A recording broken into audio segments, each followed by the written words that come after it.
सद्गुरु श्री ब्रह्म चैतन्य महाराज गोंदवलेकर, इनका गुरु पूर्णिमा का प्रवचन 2। आशीर्वाद। पिछले 7 दिनों से चल रहे उत्सव को देखकर मुझे सच में ये लगता है कि अब तुम्हें कहने के लिए कुछ रहा ही नहीं। जिसकी हम पूजा अर्चा करते हैं उसका हेतु ध्यान में लेकर ही और उसका कहना हमारी समझ में आया है, इसलिए हम उसका पूजन अर्चन करते हैं। आज तुम्हें जो भी बाधाएं उत्पन्न होती है और जिस परिस्थिति में तुम उलझ गए हो, उसी परिस्थिति को कायम रख कर भी और उसे न बिगाड़ते हुए कैसे बर्ताव करना चाहिए, यही मैं कहता आया हूं। और हां, तुम उसे आचरण में लाते हो, यही मैं मानता हूं। हमें गृहस्थी के सिवा कोई मार्ग नहीं, ये बात सच है। हम ये देखते हैं कि मनुष्य पराधीनता में ही जन्म लेता है और पराधीनता में ही जाता है। फिर ऐसी पराधीनता के रहते हम अपनी वृत्ति कैसी करें जिससे परमात्मा को हम अपना सा कर पाएं। जो बात हमें अत्यधिक पसंद होती है वही हम भगवान के पास मांगते हैं, और हम देखते हैं कि हमें अत्यंत अच्छी लगने वाली बात कोई है तो वही है जिससे हमारा घात होता है, और ऐसी वस्तु की ही चाहत निर्माण होती है। इसलिए मुझे एक ही बात कहनी है कि भगवान के पास कुछ मांगने के बदले, भगवान तुम दाता हो, सब कुछ उचित ही करते हो, वही करते हो जो योग्य है, तब मैं तुम्हें कुछ मांगने की बजाय तुम्हें जो योग्य लगता है वही तुम मुझे दो, ऐसा कहना जरूरी है। इस बात की कोई आशंका ही नहीं कि जिसमें मेरा कल्याण है वही तुम करोगे। फिर कुछ भी मांगकर अपने पैर पर कुल्हाड़ी चलाना अच्छा है कि परमात्मा तुम जो दोगे उसी में मैं समाधान मानूंगा, ऐसा विश्वास हम आज भगवान को दें। मांगने वाला मनुष्य अपनी योग्यता देखकर मांगता है। कोई भिखारी यदि दरवाजे पर आता है तो आपका घर मेरे नाम कर दो ऐसा नहीं कहता। वो कहेगा मुझे 4 पैसे दो, एक समय का अन्न दो। ये जैसे वो अपनी कीमत जानकर ही मांगता है। दाता कितना ही बड़ा क्यों न हो, अपनी कीमत जानकर ही हम मांगेंगे। वो दाता भगवान कैसा है कि वस्तु के बिना ही हमारा समाधान देता है। इसलिए हे भगवान, तुम्हें जो पसंद है वही मुझे दो। मैं जैसा बन जाऊं ऐसा तुम्हें लगता है वही मुझे दो, ऐसा ही मांगना जरूरी है। दुनिया में हम 2 प्रकार के भक्त देखते हैं। एक भक्त हमारे तुम्हारे जैसा होता है। वो कहता है भगवान तुम मेरे कब हो जाओगे, तुम मेरे होकर रहो जिससे मुझे कोई कमी नहीं होगी, यानी कोर्ट में झूठा केस दर्ज कर परिणाम मेरे पक्ष में ही हो, ऐसा कहता है।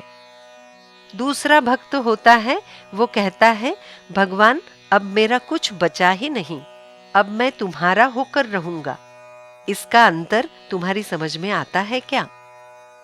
तुम मेरे हो जाओ ऐसा कहते समय मैं जैसा हूं वैसा ही रहूंगा, पर मुझे जो भी चाहिए उसकी पूर्ति तुम करो, ऐसा कहता है। और दूसरा भक्त कहता है रामा अब तुम्हारे सिवा मुझे कुछ नहीं चाहिए, अब मैं तुम्हारा ही होकर रहूंगा। हमारा मन हमें क्या कहता है?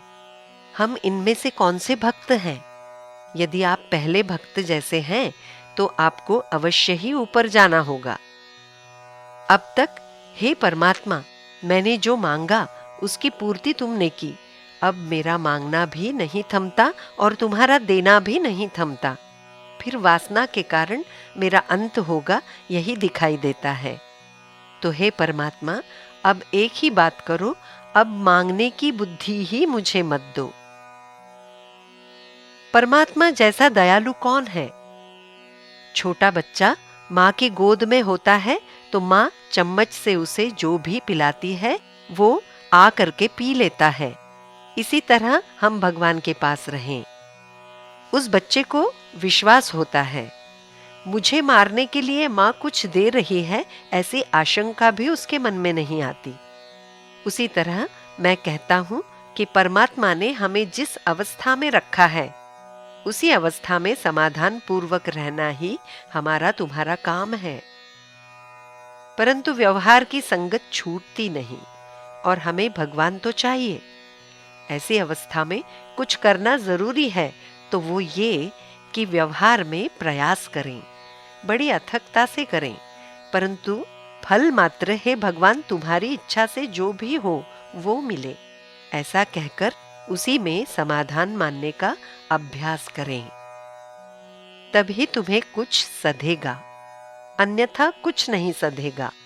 और ऐसा जो करेगा उसी के पीछे परमात्मा खड़ा होता है। हम देखते हैं ना, मनुष्य का जीवन कितना क्षणभंगुर है।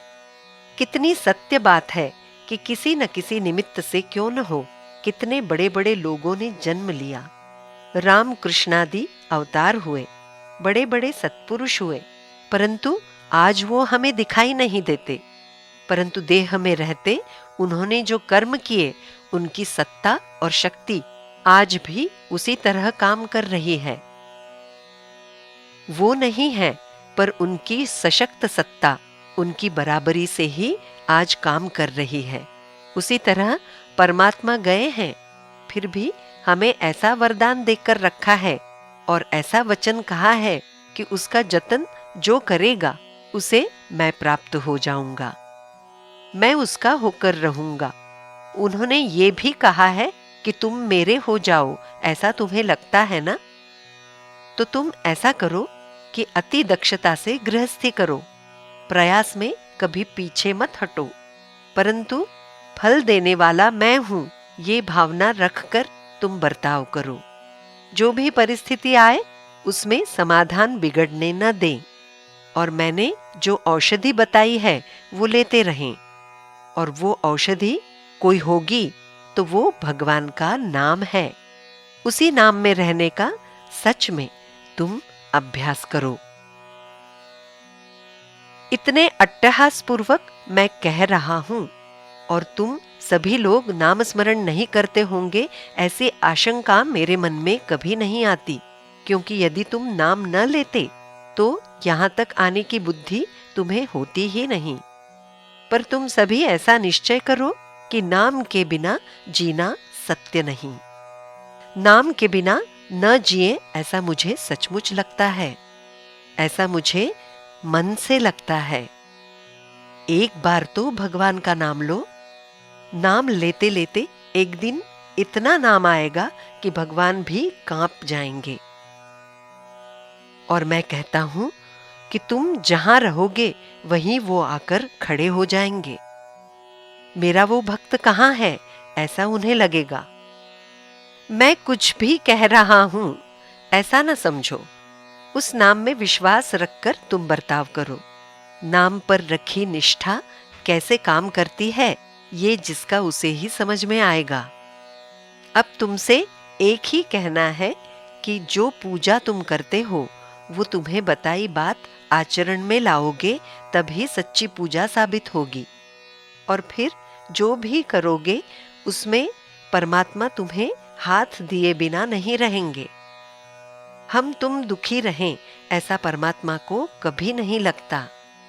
इसलिए परमात्मा के हो जाने के लिए उनसे एक ही मांगे कि तुम्हारे नाम में प्रेम दो, तुम्हारे नाम का प्रेम दो। नाम का प्रेम जिसे लगेगा उसके पीछे परमात्मा खड़े रहेंगे। ये सत्य सत्य त्रिवाचा सत्य मैं कहता हूं। और इतना करोगे तो गुरु पूर्णिमा की पूजा का श्रेय तुम्हें परमात्मा देंगे। अब केवल एक ही काम करो, थोड़ा नाम तो लिए बिना मत रहो।